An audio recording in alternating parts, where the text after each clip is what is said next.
Okay, so I am going to be talking about the book Shift by Derek Tepry. On the front it actually says frustrated, to move from frustrated to fulfilled, which at the beginning I had no idea what it meant. Figured I would learn about what it meant throughout the book. Came to find out chapter 3 and 4 actually talk about moving from frustration to fulfillment.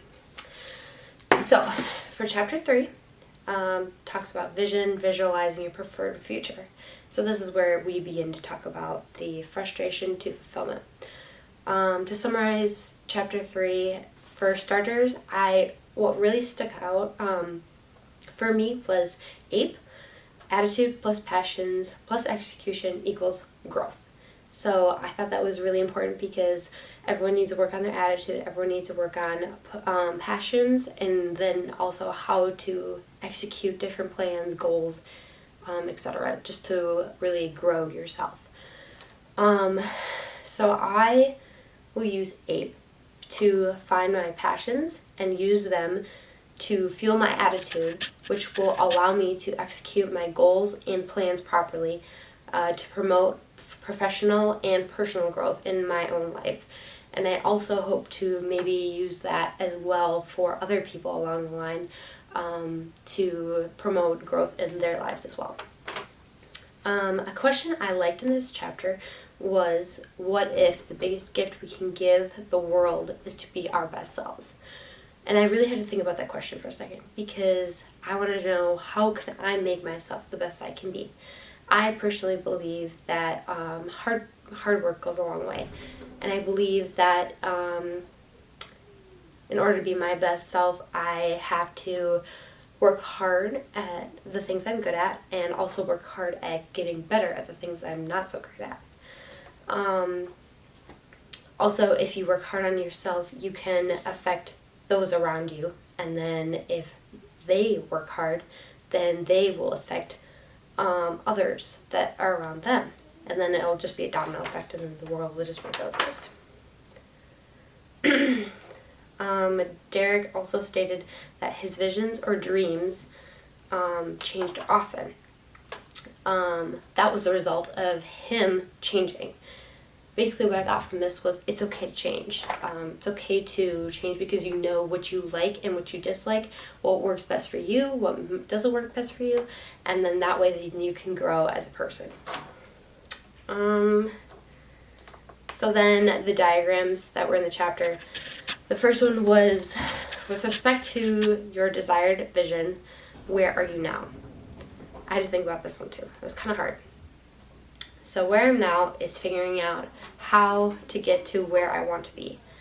Currently, I'm toggling multiple jobs, athletics, school, just a bunch of things. I like to be busy. I don't like sitting around and doing things, or not doing any things. So the more tasks I take on, I kind of feel like I get more stressed out though by it, which is kind of frustrating because I like to do things, but I also feel like then I don't have time for myself, which that is part of work-life balance, and that's something that I think I need to work on personally in order to grow myself. I do agree that with myself that doing all these tasks will help me in the future and will benefit me later on, especially when I am tasked with doing multiple things in a short period of time. I will be able to use my time management skills that I gained from this semester, I guess, in order to use that and then be the best that I can be for that specific task. And then, what is your vision for the preferred future? So my vision is to be able to coach others,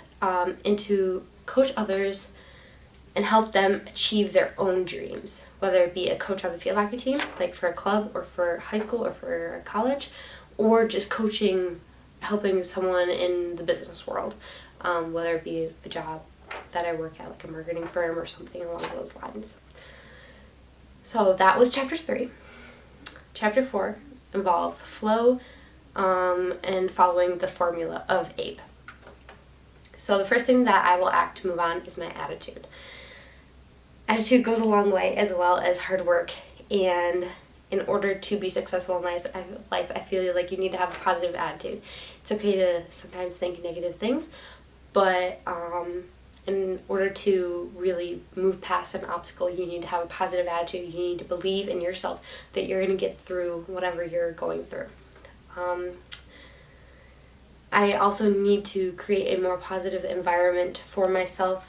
I do have a lot of stress right now, but I also need to make sure that I'm thinking positively about it because I know that I can get through it. I just also need to believe it. So a statement that I read from Derek was that if you want to be successful, feel the pain of regret and only do 8 for a day. If you want to stay successful, choose the dedication of discipline and practice APE forever. I thought that stood out to me because you need to have your attitude, your passion, and your executions. They need to, you need to keep moving with them in order to, be successful, stay successful. If you don't want to work hard for something, then you're not going to get anywhere in life, I guess. That's kind of similar to how that I was reading that. If you're just coasting by, that's fine for now. But what if instead of coasting, you work hard and then you get to where you want to be, or you get to a place that you didn't even think that you could be, so it's kind of like looking at it that perspective. Another quote from Derek, the quote that Derek had on the title was that it said, "Be clear about your goal, but be flexible about the process of achieving it." Not every goal has a straight path, and people need to realize that when they create these goals. When I was in high school, I had the goal of going to the Olympics and playing playing field hockey in the Olympics. Unfortunately, that probably won't happen, but I needed to, I knew that it wasn't going to be a straight path. I knew that there's going to be other obstacles around it, especially, going to college and getting an education too. You have to, balance out the athletics and the academics. But I thought, if I just get a scholarship, then I'll be able to go to the Olympics. But it's not always that easy. You're going to have obstacles, and you're going to have, turns in the way, and you're just going to have to roll with them and go with the flow, because if you don't, then you won't get to where you want to be. So then, explaining the 3-legged stool. So I can't really, personally right now, think of an example of a time that I need that this 3-legged stool helped me, but I'm sure there was a time. But I do believe that using this concept right now, actually, is perfect for me. Because I am in my last semester of college, I'm looking for jobs, and you need to use this example in order to grow once I graduate. I need to have the right attitude about, being positive that I will get a job. Being in a sports major, sports will be around forever, and that's something that people need to look at.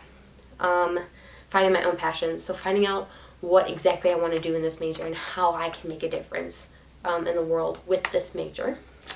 And executing my plan once I create that plan, once I create that goal, in order to create job opportunities for myself.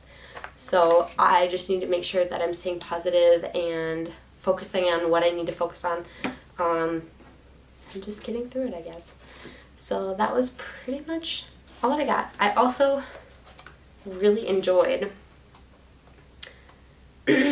Derek's 2 definitions about flow and process. So flow is the action of moving along steadily and continuously. Process is a series of actions or steps taken to achieve a particular end. So I believe that flow sounds a bit more personal. Process just kind of sounds like a math problem, or working in a factory, kind of like that. Flow is just kind of like you're going with the flow with things. You're going with the flow of life. You don't know what to expect, but you're going to deal with it, and you're going to take it one step at a time. And I think that's really important to think about with going in the future. Just taking it one step at a time and really focusing on the present and the now, and hoping and being positive that whatever happens will affect your life in a positive way, and it may turn out for the better because you never know what to expect. You know, you're the only one that creates your own story. You're the only one who can change your own life. And I believe that Ape is definitely a great way to start that. So that's what I thought about chapters 3 and 4.